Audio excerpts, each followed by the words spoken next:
This video will give you an overview of the Module 3 assignment, which is called the Class Response Assignment. If we take a look back at our course problem, you'll see that there were 4 steps in addressing our course problem. And we've already done the first 2 steps, which is taking a look at particular groups of students. That was done in our first step in the focus groups. And then in the second step, which was cross-group teams, you combined what you learned together into various student populations and how you would address those populations overall. The third phase that we're going to look at is the class response phase. And in this phase, we're going to look at the development of professional learning experience resources. And this is an individual task that is based upon the class responses and additional information that you might have. There are several important points to consider when you're doing your individual analysis. So the first point is that this professional learning focus is part of the overall course problem and addressing the overall course problem. There are 2 pieces to the professional learning experiences, one that's in Module 3 and one that's in Module 4, but they link directly to the course problem, which is setting the context of how you can develop professional learning experiences for teachers in schools where you would share brain-based learning theory and practice. The second point is that you'll develop it for your own personal context. So this is going to look different depending on what grade levels you teach, whether you work with a school, whether you work with a district, whether you're just working with colleagues in a different context. But you would be able to choose the context that makes the most sense to you. What you're going to do is you're going to develop brain-based teaching and learning resources, things that you can share with other teachers to equip them to apply brain-based learning in their own teaching practices.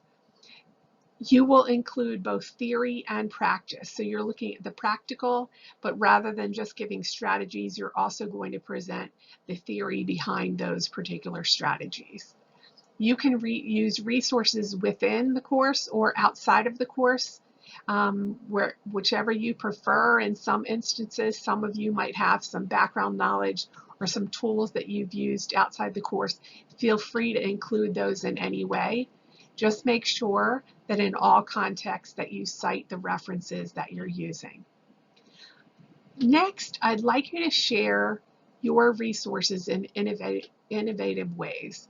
So this can be any combination of videos, presentations, web tools, handouts, shared documents, interactive tools in any way. But think about how you could be creative and innovative in the delivery of those particular resources for other teachers. And then finally, what you'll do is you will make a link to those resources in the discussion board. You'll see a folder that says Module 3 presentations. What you'll do is you'll go in there, you'll create a new thread, create a post, and then you'll make links to the tools that you have. So in some cases, you might be able to embed videos or attach PowerPoints. In other cases, you might want to link to Google Documents or some other resource or web tool that you are using. So that's basically it for the assignment. Your main focus is really to be creative in the way that you could share resources with other teachers.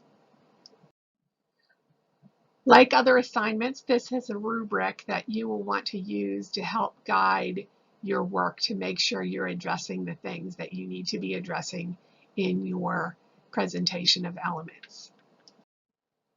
There are basically 3 criteria that will be used to evaluate your resources. And the first is I will take a look at your understanding of practical educational practices that reflect neuroscience research. So I'm looking at the actual practices that you present, and I'll compare that to neuroscience research to make sure the examples that you're giving reflect neuroscience research.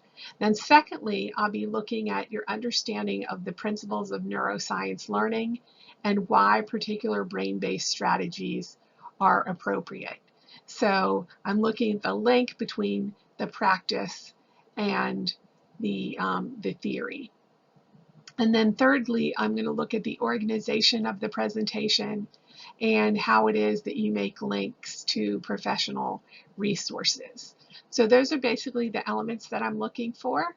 And if you have any additional questions about the assignment, feel free to send me an email.